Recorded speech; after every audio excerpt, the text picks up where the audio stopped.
अस्सलामुअलैकुम व्यूअर्स, मैं मोहम्मद आसिफ भाई के पोल्ट्री फार्म में खान से।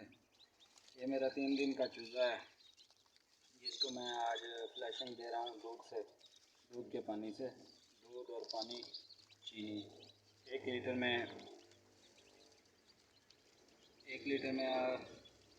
100 ग्राम दूध और 50 ग्राम चीनी डाल के ये फ्लैशिंग में इंशाल्लाह चूज़ा ऐसे दौड़ेगा जैसे घोड़ा दौड़ता है। इंशाल्लाह ज़बरदस्त ग्रोथ करता है। एंटीबायोटिक जो भी देंगे तो वो असर करता है।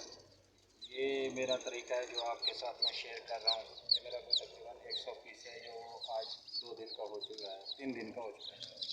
इसको मैं फ्लैशिंग दे रहा हूँ। ये देखिए, ये दूध और पानी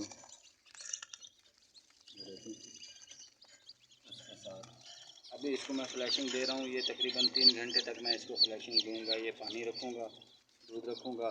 ये चूज़ा जिस टाइम साफ़ हो जाएगा उसके बाद मैंने इनको एंटीबायोटिक दवाई देनी है जो कि देते हैं बुखार और जिस्म के दर्द के लिए। ये एंटीबायोटिक मैं तो यूज़ करता हूँ एंडोफ्लॉक्सिन 20। उसमें कोलेस्टीन भी होता है और बेहतरीन चूज़ा ग्रोथ करता है। तो ये अब 5 दिन के बाद इसको मैंने वैक्सीन करनी है NDIB की। ये चीज़ है जो भाइयों के साथ मैं शेयर करना चाहता था।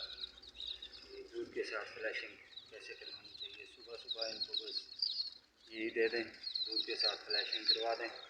इंशाल्लाह ज़बरदस्त ग्रोथ करेगा, एक्टिव रहेगा चूज़ा, बेहतरीन नस्ल में होगी इनकी।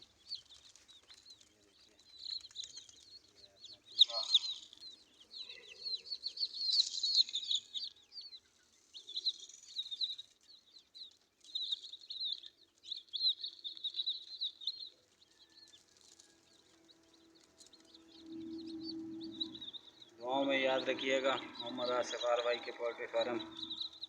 अल्लाह हाफिज़।